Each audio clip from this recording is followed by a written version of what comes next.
What is something that is actually more traumatizing than people realize? I said, "I love you," to my boyfriend like I normally do, and he didn't say a word back to me. I thought this was a little strange considering we had just finished being intimate. So I said it again. This time, I gently held his face and said, "I love you." He then gave me a hug and said, "I know. I heard you. That was great." That's when I thought, wait, what's going on? He had never struggled so much to simply say, "I love you." I looked him in the eye and asked, "Why aren't you saying I love you back?" That's when he broke my heart. He said, "Because I don't know if I feel that way anymore." Then he quietly turned off the light and went to sleep. I had to go to the bathroom, clean myself up, and sit there wondering if I had just lost the love of my life. He had never once hinted that he didn't love me or wasn't attracted to me, so it felt like my world had been flipped upside down. I couldn't figure it out. Was it me he didn't like anymore? Was there someone else? How can someone change so suddenly? The next day, he left early for work, so I didn't get the chance to talk to him. But my best friend works at the same office, so I filled her in and asked if she could keep an eye on him. She said, "No problem," and started looking out for him. She told me he was sitting in the break room, drinking coffee, and no one was approaching him. Suddenly, he got a notification on his phone and went to the bathroom. At that point, I thought for sure that maybe another girl would follow him in. But no, he went in alone. My friend got closer to the door and pressed her ear against it. She said she heard what sounded like quiet noises, almost like moaning. Listening more closely, she realized he was actually crying deep, heartbreaking sobs. She even heard him drop to the floor. After a while, she stopped listening and returned to work, puzzled by what she had heard. I couldn't understand why he was crying like that. I had never seen him cry like this before. Trying to be supportive, I decided to make him a plate of my special chicken Alfredo and bring it to his job. I left a note with it that said, "You may not feel like you love me right now, but you are the love of my life. I'll always be here for you, no matter what you're going through."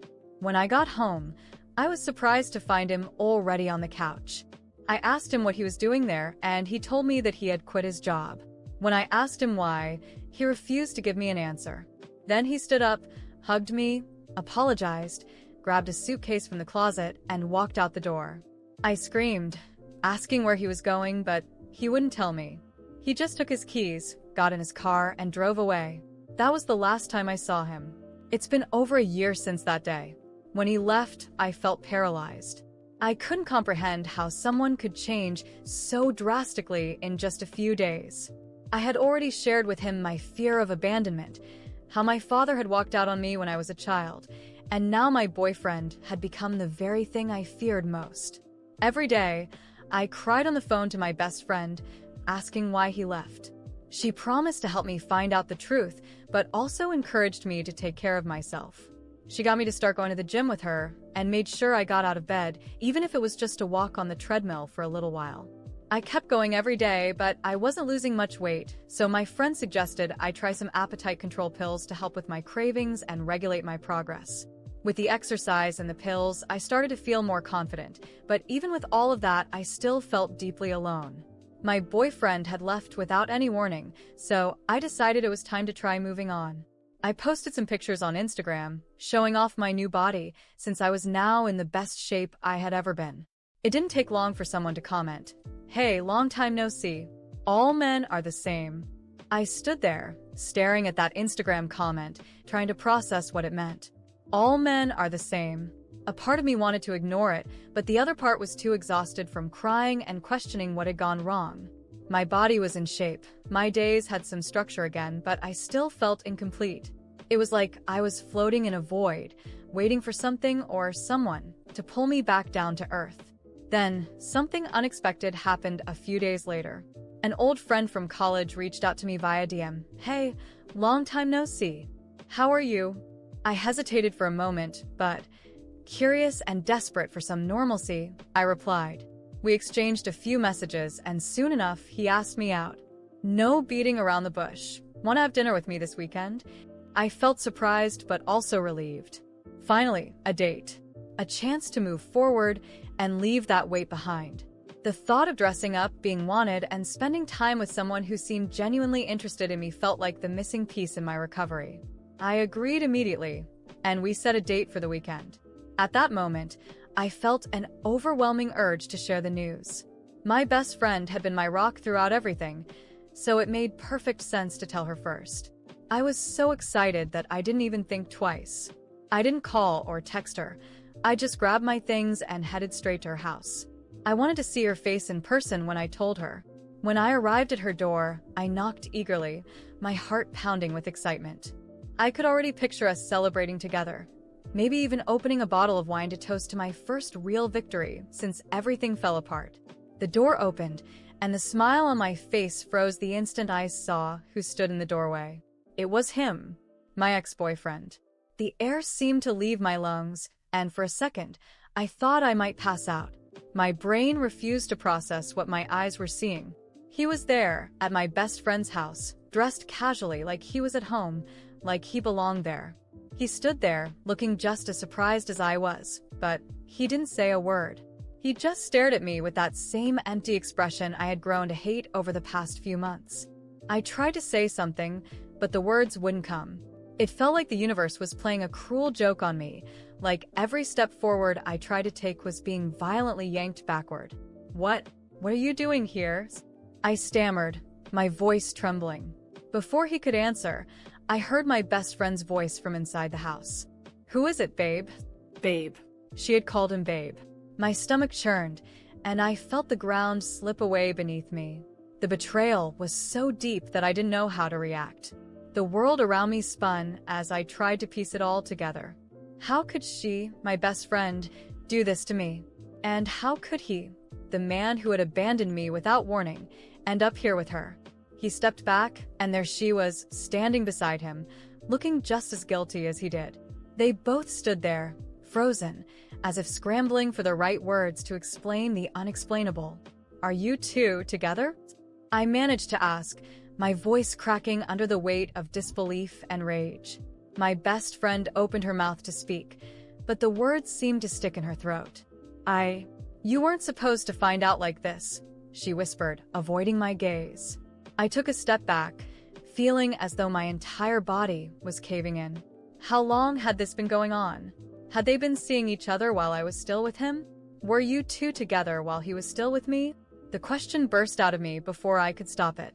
My hands were shaking, and I could feel tears welling up, but I refused to let them fall. Not here. Not in front of them.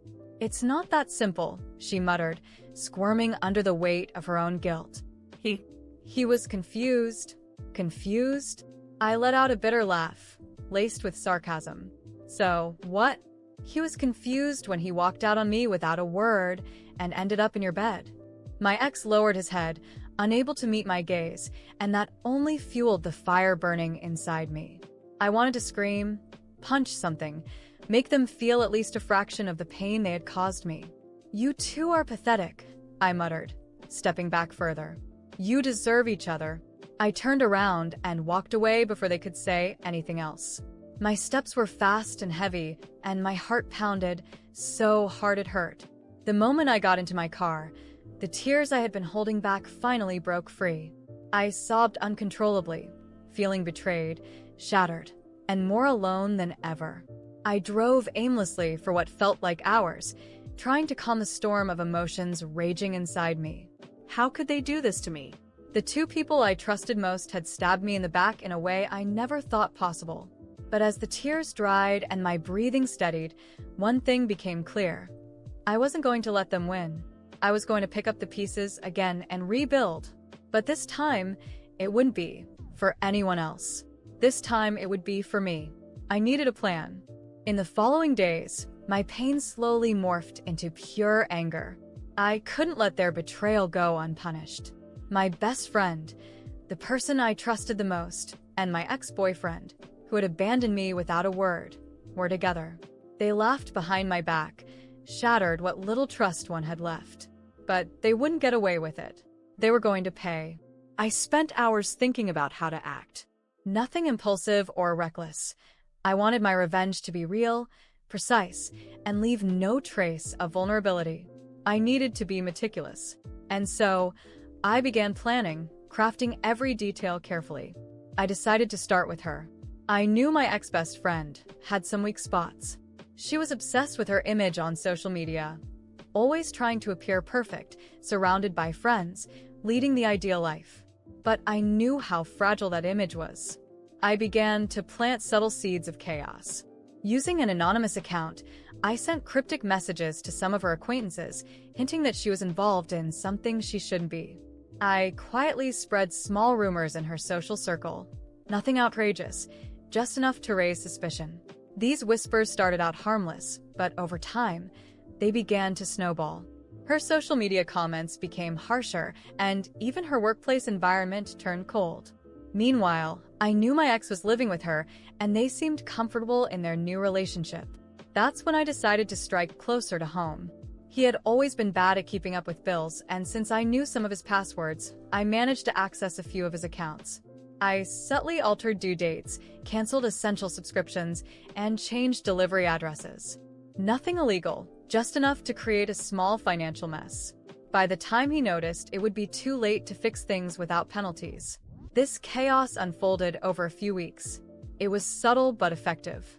They began arguing, tensions grew, and their relationship started to crack. The social pressure my former best friend was facing, combined with my ex's mounting financial issues, pushed them to the edge. I knew their relationship wouldn't survive, and I was right. Amidst all this, I suddenly remembered the one thing I had forgotten: the date I had planned with that college friend.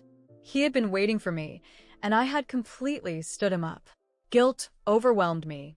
I grabbed my phone and quickly messaged him, apologizing profusely. I explained that something personal had come up, that I was embarrassed for not letting him know earlier, and that I never meant to hurt or ignore him. To my surprise, he responded kindly, "Don't worry, I understand. I'd still love to take you out. How about this weekend?" His understanding caught me off guard, and I immediately agreed. After everything I had been through, a fresh start sounded like exactly what I needed. On the night of the date, I put extra care into my appearance. I was nervous but excited. When we met, he greeted me with a warm smile that made me feel lighter, as if, just for a moment, I could let go of all the pain I had been carrying.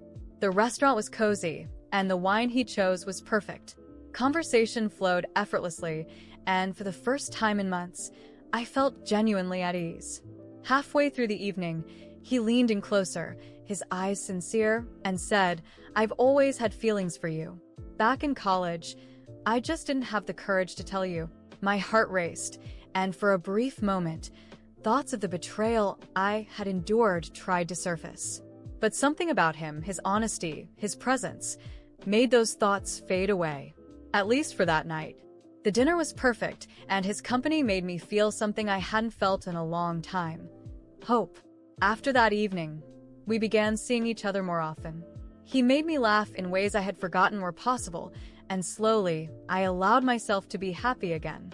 The wounds left by my ex and my former best friend were still there, but they no longer defined me. Each new date, each message, each small gesture of kindness felt like a step toward reclaiming my life. As time passed, I heard through mutual acquaintances that the relationship between my ex and my ex-best friend had fallen apart. Their constant fights, the social pressure she faced, and the financial issues he accumulated became too much to handle. He moved out of her place, and she was left scrambling to rebuild the life she had so carefully curated for social media. I didn't feel an ounce of pity. They made their choices, and now they were living with the consequences. But as for me, I was finally moving on. And for the first time in a long time, I felt in control of my life. The revenge I had crafted was subtle, precise, and, most importantly, satisfying. I hadn't needed to destroy them completely, just enough to watch their perfect little world crumble under its own weight. And now, with each passing day, I found myself more focused on the future. This new relationship was blooming, and for the first time in what felt like forever, I was no longer trapped by the past. I was free to live, to laugh, and maybe, just maybe, to love again. In the following days, I knew I couldn't let what happened stay just between the three of us. Their betrayal had cut too deeply, and even though I had begun to move on, they couldn't just get away with what they had done. This wasn't just about my pain. It was about making them realize that playing with someone's trust and emotions had consequences. I started planning the next step of my revenge. I knew that if the truth came out, both my ex-best friend and my ex-boyfriend would face serious consequences, socially and professionally. And that's exactly what I intended to happen. I would expose everything. I carefully gathered evidence. I went through old messages, photos, and screenshots of conversations, compiling everything that proved their betrayal. I also reached out to mutual friends, collecting indirect testimonies, people who had suspected something strange but didn't know the whole story. Every piece fit perfectly, and when I was ready to expose them, I knew it would leave no room for doubt. Using an anonymous social media account, I made a detailed post revealing the entire truth. I explained how they had gotten involved while I was still in a relationship with him, how my best friend had betrayed me, and how he left me without any explanation, only to move in with her. I laid it all out clearly and attached all the evidence at the end, screenshots, dates, and testimonies. The post went viral within hours. No one expected two people who seemed so perfect to be exposed like that. Messages of support flooded in for me, while criticism and judgment rained down on them. My ex-best friend's carefully curated image shattered overnight. And my ex-boyfriend? Well, he finally got a taste of what it felt like to be abandoned. Most of his friends turned their backs on him. The fallout hit their professional lives hard. My ex-best friend, who worked in marketing and relied heavily on her public image, lost several key clients and contracts. Her reputation was too damaged to recover quickly. Meanwhile, my ex-boyfriend, who had a stable job, was let go by his company, with the excuse that an employee's personal image reflects on the business's credibility. Both of them were left in shambles, personally and professionally. As the weeks passed, word reached me that their relationship had fallen apart. The constant backlash, arguments, and financial troubles became too much for them to handle. He moved out to a tiny rental apartment, while she had no choice but to move back in with her parents, unable to support herself. Their debts piled up, and they found themselves trapped in a downward spiral with no escape. Meanwhile, my life took a completely different path. My relationship with the kind-hearted man who treated me well grew stronger by the day. At first, I was hesitant, still carrying scars from the past. But he was patient and understanding, never pushing me beyond what I was ready for. Slowly, he showed me that I could be in a relationship built on respect, kindness, and honesty. Over time, I realized I had fallen in love with him. It wasn't a whirlwind romance or a reckless passion. It was something steady, built on trust and mutual care. He became my safe place, someone with whom I could be completely myself without fear of judgment or betrayal. We began making plans together, travel ideas, personal projects, and even discussions about moving in together one day. Today, we are happy and deeply connected. The peace I found by his side is something I never thought possible. Every smile, every kind gesture, every shared moment reminds me that moving forward was worth it. He helped me heal from the past, and I have finally let go of all the pain caused by my ex and former best friend. I no longer feel anger or the need for revenge.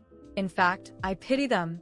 They built their relationship on lies, and in the end, they paid the price for it. As for me, I learned to be strong, to trust myself, and most importantly, to never settle for less than I deserve.